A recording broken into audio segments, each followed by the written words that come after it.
আল্লাহ রাব্বুল আলামিন বলেন, ও আমার বান্দা বান্দীরা শুনে রাখো, তোমাদেরকে একদিন এই দুনিয়া থেকে চলে যেতে হবে। এই দুনিয়ার বাড়িতে তুমি এসেছিলে একা, যেতে হবে তোমার একা। এই দুনিয়ার বাড়িতে তুমি আসার সময় তুমি একা এসেছিলে, তুমি আবার যাওয়ার সময় একা যাওয়া লাগবে। তোমাকে একদিন এই দুনিয়া থেকে চলে যেতে হবে। আমি আল্লাহ তো বলেছি, কুল্লু নাফসিন যায়িকাতুল মাউত, সব প্রাণীদেরকে মৃত্যুর স্বাদ গ্রহণ করতে হবে।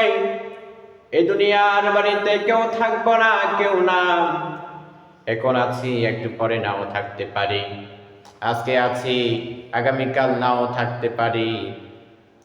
এখন আছি, একটু পরে নাও থাকতে পারি। মুসলমান ইমানদার প্রিয় উপস্থিতি, এই জন্য আল্লাহ রাব্বুল আলামিন বলেন, ও আমার বান্দা বান্দা শুনে রাখো, শুনে রাখো, শুনে রাখো। এই দুনিয়ার বাড়িতে তুমি যতই বাহাদুরি করো না কেন, যত অহংকারী তুমি করো না কেন, যতই মানুষের সঙ্গে মারামারি দরাদরি তুমি করো না কেন, একদিন তোমাকে ঠিকই চলে যেতে হবে। একদিন তুমি যখন চলে যাবা, ওই মানুষগুলোকে তুমি যে কষ্ট দিয়েছিলে, আর মানুষগুলো তুমি যে কষ্ট দিয়েছিলে, মানুষগুলো তোমাকে বরণ ধোয়ার মতো তোমাকে বদদোয়া করবে। কেন জানো? মানুষগুলোকে তুমি দুনিয়ার বাড়িতে অনেক অত্যাচার করেছিলে। তোমার ক্ষমতা থাকার কারণে, তোমার টাকা থাকার কারণে, তোমার বাহাদুরি থাকার কারণে তুমি দুনিয়ার মানুষগুলোকে অনেক কষ্ট দিয়েছিলে। এই কষ্ট দেওয়ার কারণে সে মানুষগুলো তোমাকে দোয়ার বদল বদদোয়া দিবে। মুসলমান ইমানদার, কি নিয়ে তুমি বাহাদুরি করো? কি নিয়ে তুমি বাহাদুরি করো? কি নিয়ে তুমি বাহাদুরি করো? এই বাহাদুরি তোমার একদিন থেমে যাবে, যেদিন তোমার দুটি চোখ বন্ধ হয়ে যাবে। এই ক্ষমতা তোমার একদিন বন্ধ হয়ে যাবে, যেদিন তোমার দুটি চোখ বন্ধ হয়ে যাবে। এই ক্ষমতা তোমার একদিন বন্ধ হয়ে যাবে, যেদিন তোমার দুটি চোখ বন্ধ হয়ে যাবে। মুসলমান ইমানদার, যেদিন তুমি দুনিয়া থেকে চলে যাবা, যে সময়ে চলে যাবা, ওই সময় থেকে তোমার আত্মীয় স্বজন গুলো, তোমার পাড়াপড়শি গুলো, কেউ যাবে মসজিদের মাইকে তোমার নাম এলান করার জন্য, আবার কেউ যাবে তোমার জন্য কখন গোসল করাবে, গোসল করার জন্য লোক নিয়ে আসার জন্য, আবার কেউ যাবে তোমার জানাজার নামাজ কখন দেওয়া হবে, কোন সময় দেওয়া হবে, ওই জানাজার নামাজের সময়টা ঠিক করার জন্য, আবার কেউ যাবে গোরস্থানে কবর খোলার জন্য, আবার কেউ যাবে তোমার বাঁশবাগানে বাঁশ কাটার জন্য, আবার কেউ যাবে তোমাকে সাজিয়ে গুজিয়ে সাদা কাপড় প্যাকেট করার জন্য বাজারে যাবে, তোমার জন্য সাদা কাপড় নিয়ে আসার জন্য, আবার কেউ যাবে তোমার আত্মীয় স্বজন গুলোকে খোঁজ করার জন্য, আবার কেউ যাবে তোমার নাম গ্রামে গ্রামে আলোচনা করার জন্য, তোমার নাম গ্রামে গ্রামে বলার জন্য। সেদিন তুমি ছাড়া তোমার আপনার কেউ থাকবে না। তুমি যদি জাহান্নামে হইয়া কবরে যাও, তুমি যদি বেনামাজ হইয়া কবরে যাও, তোমার কবর ঘরে কি আযাব হবে তুমি জানো? এই দুনিয়ার বাড়িতে তুমি নামাজ পড়ো না, আল্লাহর গোলামি তুমি করতে চাও না। শুনে রাখো, শুনে রাখো, শুনে রাখো, এই আল্লাহর গোলামি না করার কারণে, আল্লাহকে ভয় না করার কারণে, আল্লাহকে তুমি সিজদা না করার কারণে, আল্লাহকে তুমি সিজদা না করার কারণে, নামাজ না পড়ার কারণে, ওই কিয়ামতের দিন তোমাকে জাহান্নামে যেতে হবে। এবং কি তোমার কবর ঘরে তোমার আত্মীয় স্বজন গুলো যখন তোমাকে রেখে আসবে, একদিন তোমাকে ঠিকই চলে যেতে হবে।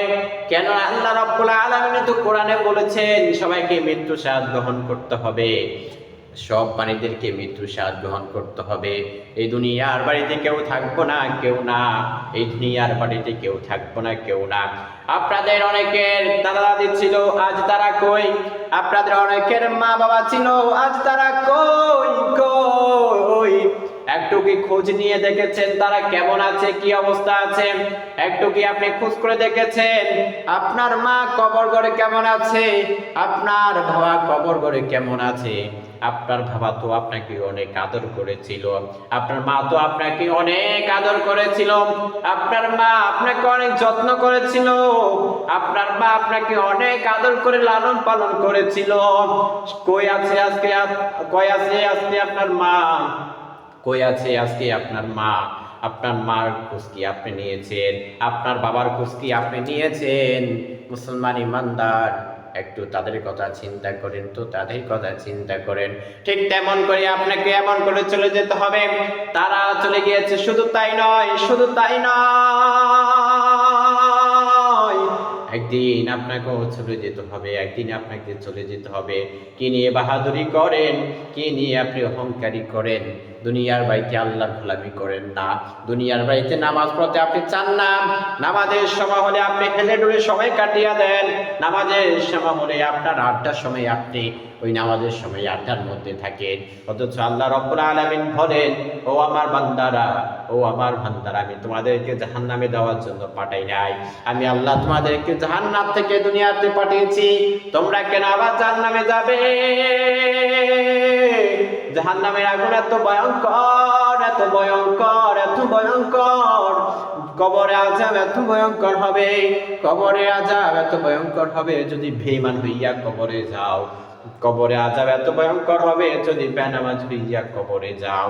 কবরে আযাব এত ভয়ঙ্কর হবে যদি তুমি গুনাহগার হইয়া কবরে যাও। ওর ভাই আমার শুনে রাখেন, ও মুসল্লি ভাই আমার শুনে রাখেন, কি নিয়ে আপনি বাহাদুরি করেন, কি নিয়ে আপনি অহংকারী করেন? একটু চিন্তা করে দেখেন তো, এই দুনিয়ার বাড়িতে আপনি এসেছিলেন একা, যেতে হবে আবার আপনার একা। আপনার সন্তান আপনার সঙ্গে থাকবে না, আপনার মেয়ে আপনার সঙ্গে থাকবে না, আপনার স্ত্রী আপনার সঙ্গে থাকবে না, আপনার পাড়াপড়শি কেউ আপনার সঙ্গে থাকবে না। আপনাকে একা একা কবরে থাকতে হবে, আপনার ঘরে আপনাকে থাকতে হবে। এই জন্য কবরে যাওয়ার আগেই কবরের সামান তৈরি করে কবরে যান। কবরে যাওয়ার আগেই বেঈমান হইয়া কবরে যাবেন না।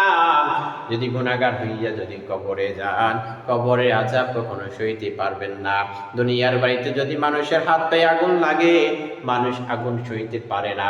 দুনিয়ার বাড়িতে যদি মানুষকে মানুষ আঘাত করে, ওই আঘাত কখনো মানুষ সইতে পারে না।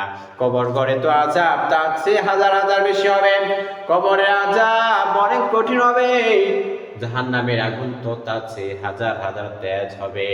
ওই হাসরের মাঠে সূর্যটা যখন মাথার উপরে চলে আসবে, ওই মাথার মজগুলো টপ টপ টপ টপ করে নিচে চলে যাবে।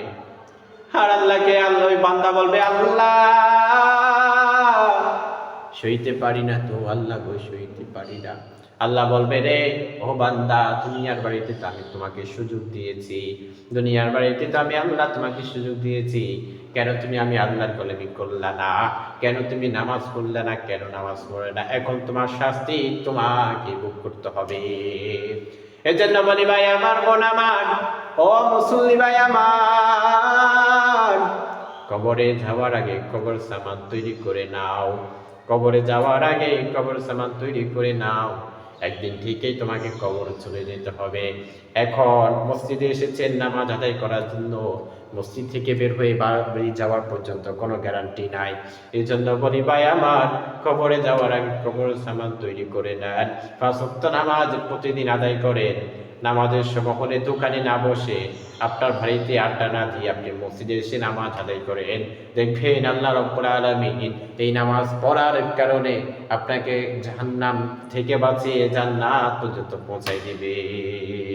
এজন্য বলে মুসলমান ভাই আমার, নামাজ আদায় করুন, নামাজ আদায় করুন, আল্লাহর গোলামি